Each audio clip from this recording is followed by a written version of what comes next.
এই কথা এতক্ষণ আলোচনা হয়েছে। আল্লাহ রাব্বুল আলামিন বলেছেন, ওয়ামা হালাকতুল জিন্না ওয়াল ইনসা ইল্লা লিয়াবুদুন, আমি জিন এবং মানব জাতিকে নিশ্চয় সৃষ্টি করেছি আমার ইবাদত করার জন্য। প্রিয় উপস্থিতি, আল্লাহ রাব্বুল আলামিন তার খলিফা হিসেবে আমাদেরকে এই পৃথিবীতে প্রেরণ করে তার ইবাদতের জন্য আমাদেরকে সৃষ্টি করে তিনি আমাদেরকে অন্ধকারে ছেড়ে দেননি। তিনি আমাদের জন্য দিয়েছেন জীবন বিধান। সেই জীবন বিধানের নাম কি ভাই? সেই জীবন বিধানের নাম হচ্ছে ইসলাম। আল্লাহ রাব্বুল আলামিন বলেন, ইন্নাদ-দীনা ইনদাল্লাহিল ইসলাম, নিশ্চয় আল্লাহর মনোনীত একমাত্র দিন বা জীবন ব্যবস্থার নাম কি? ইসলাম। ইসলাম কোনো খণ্ডিত জীবন ব্যবস্থা নয়। ইসলাম একটা পরিপূর্ণ জীবন ব্যবস্থা, একটা পূর্ণাঙ্গ জীবন ব্যবস্থা। সূরা মায়েদায় আল্লাহ রাব্বুল আলামিন সেই কথাও বলেছেন, আল ইয়াউমা আকমালতু লাকুম দীনাকুম ওয়া আতমামতু আলাইকুম নি'মাতি ওয়া রাদিতু লাকুমুল ইসলাম দীনা।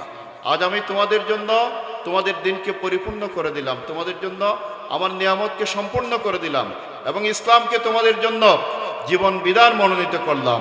প্রাণপ্রিয় ভাইরা আমার, আল্লাহ রাব্বুল আলামিন আমাদেরকে দিন দিলেন, জীবন ব্যবস্থা দিলেন এবং এই দিন জীবন ব্যবস্থা এইটাকে বিজয়ের জন্য প্রেরণ করলেন যুগে যুগে নবী এবং রাসূল বিশ্বনবী জনাব মুহাম্মদ রাসূলুল্লাহ সাল্লাল্লাহু আলাইহি ওয়াসাল্লামকে এই পৃথিবীতে প্রেরণ করা হয়েছে।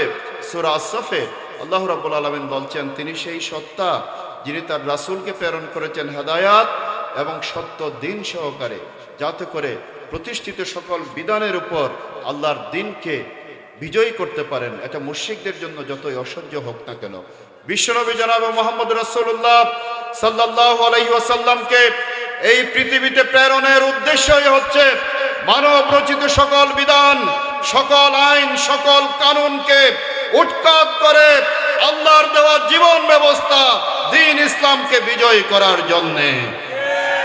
সম্মানিত ভাইয়েরা আমার, আল্লাহ রাসূল সাল্লাল্লাহু আলাইহি সাল্লাম তার 23 বছরের নবুয়তি জিন্দেগিতে দিনকে বিজয় করেছিলেন। মাত্র 13 বছরের ব্যবধানে তিনি মক্কা থেকে মদিনায় হিজরত করে আপনার মদিনায় একটা ইসলামী রাষ্ট্র কায়েম করেছিলেন এবং 10 বছরের মদিনা রাষ্ট্রের তিনি ছিলেন প্রধান প্রশাসক, প্রধান বিচারপতি। তিনি ছিলেন আপনার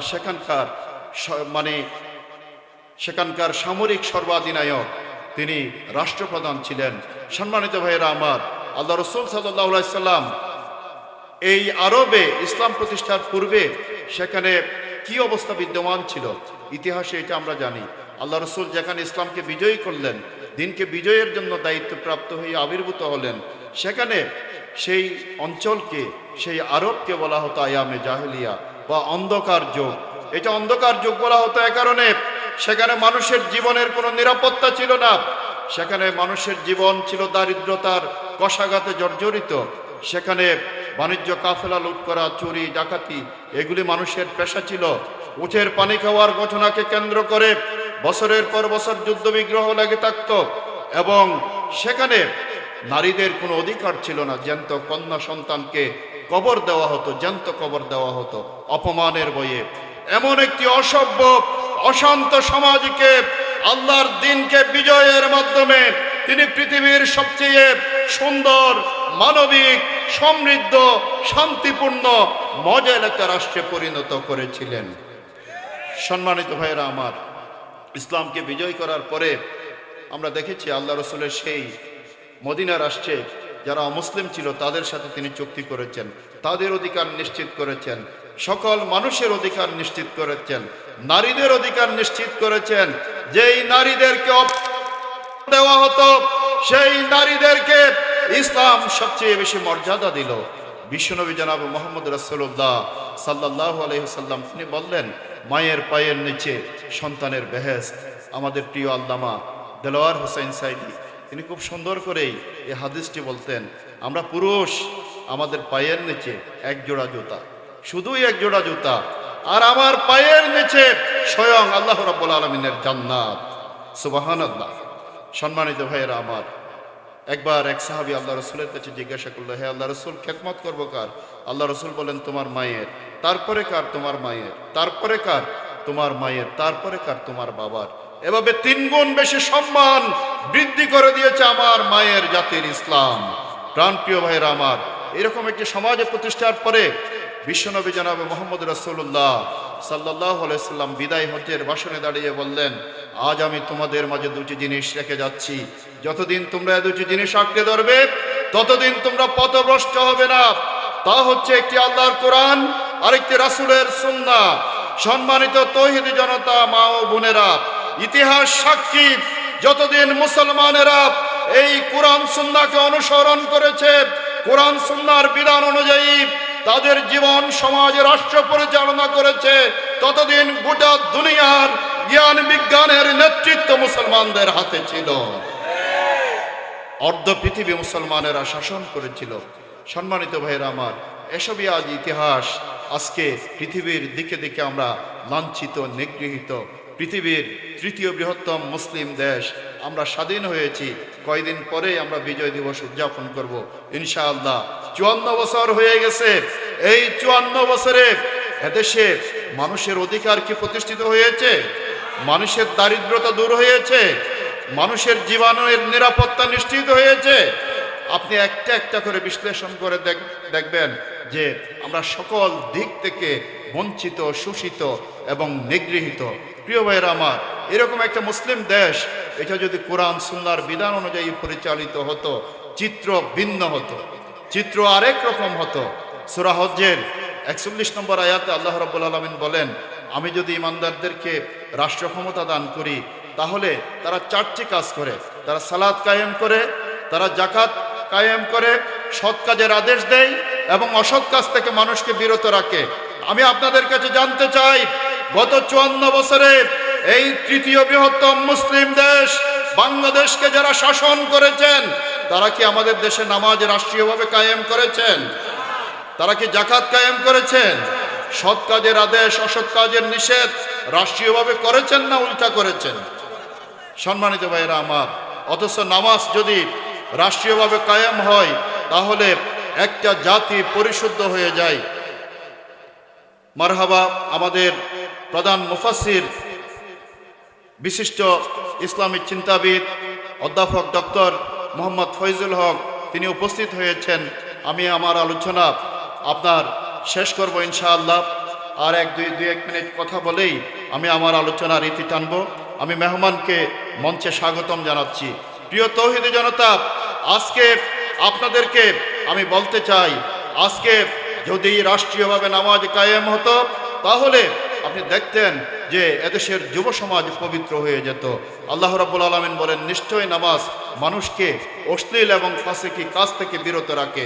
সম্মানিত ভাইয়েরা আমার, আল্লাহ রসুল বলেন, একটা প্রবাহমান নদীতে যদি কেউ দৈনিক 5 বার গোসল করে, তার গায়ে কি কোনো ময়লা থাকবে?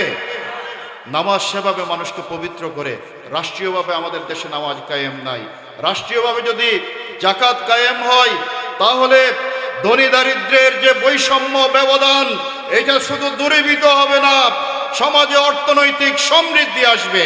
আমরা অতীতে দেখেছি খোলাফায়ে রাশেদার সময় আপনার রাষ্ট্রীয়ভাবে জাকাত আদায় করে অসহায় দুস্থ মানুষের পুনর্বাসনের জন্য, কর্মসংস্থানের জন্য আপনার সেই জাকাতের ফান্ড থেকে আপনার ব্যয় করা হতো।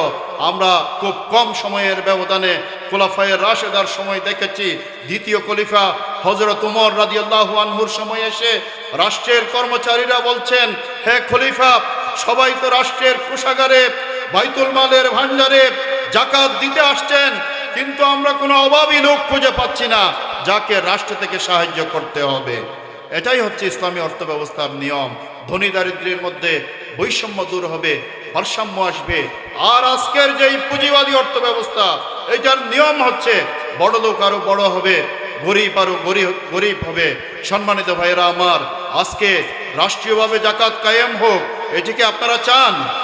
রাষ্ট্রীয়ভাবে সৎ কাজের আদেশ এবং অসৎ কাজের নিষেধ আপনার জারি হোক, এটা কি আপনারা চান? রাষ্ট্রীয়ভাবে যদি সৎ কাজের আদেশ, অসৎ কাজের নিষেধ এটা জারি হয়, তাহলে দেশে ঘুষ, দুর্নীতি, অনিয়ম এগুলি থাকবে? সম্মানিত ভাইয়েরা আমার, আজকে ইসলামী আদর্শের ভিত্তিতে আমরা এমন একটা বাংলাদেশ প্রতিষ্ঠা করতে চাই, যেই বাংলাদেশে দুর্নীতি থাকবে না, যেই বাংলাদেশে দুর্নীতি বন্ধ হলে আপনারা দেখবেন দেশের উন্নয়ন দ্বিগুণ 3 গুণ বেড়ে যাবে ইনশাআল্লাহ। আজকে সরকারের বাজেটের যে টাকা সেগুলি দুর্নীতির কারণে আপনার বিভিন্ন বড় বড় নেতা এবং বড় বড় অফিসারদের পকেটে চলে যায়। আর দুর্নীতি যদি বন্ধ করা যায়, এদেশের আপনার প্রয়োজনীয় উন্নয়ন খুব কম সময়ের ব্যবধানে হবে ইনশাআল্লাহ। সম্মানিত ভাইরা আমার, আসুন আজকে আমরা সেই রকম একটা রাষ্ট্র প্রতিষ্ঠার জন্য ঐক্যবদ্ধ হই, যেখানে মানুষের মধ্যে সম্প্রীতি থাকবে, অমুসলিমরা তাদের অধিকার পাবে, নারীরা তাদের অধিকার পাবে, রাজনৈতিক প্রতিহিংসা, মিথ্যা মামলা থাকবে না, যেখানে একটা সম্প্রীতি সৌহার্দ্যের একটা বাংলাদেশ, নতুন বাংলাদেশ আমরা দেখতে পাবো। এজন্য আজকে আলেম ওলামা ঐক্যবদ্ধ হয়েছে। আপনারা কি ঐক্যবদ্ধ হবেন? আল্লাহ রাব্বুল আলামিনের যে ঘোষণা, ওয়াতাসিমু বিহাবলিল্লাহি জামিয়ান ওয়ালা তাফাররাকু, তোমরা ঐক্যবদ্ধভাবে আল্লাহর রজ্জুকে, ইসলামকে আঁকড়ে ধরো, পরস্পর বিচ্ছিন্ন হইও না। আমাদের আলেম ওলামা ঐক্যবদ্ধ হয়েছে, তাদের নেতৃত্বে আপনারা যদি ঐক্যবদ্ধ হন, ইনশাআল্লাহ আগামী দিনের বাংলাদেশ হবে ইসলামের বাংলাদেশ, আগামী দিনের বাংলাদেশ হবে আল কোরআনের বাংলাদেশ ইনশাআল্লাহ। সবাইকে একটি নতুন বাংলাদেশ বিনির্মাণের যেই সুযোগ এসেছে, এই সুযোগকে কাজে লাগানোর জন্যে আজকে সবাইকে নিজের বিবেক বোধ থেকে নিজের ইমানের অপরিহার্য দাবি, আল্লাহর দিনকে প্রতিষ্ঠার এই কাজে এগিয়ে আসার উদাত্ত আহ্বান জানিয়ে আমার কথা এখানেই শেষ করছি। আসসালামু আলাইকুম ওয়া রাহমাতুল্লাহি ওয়া বারাকাতুহু।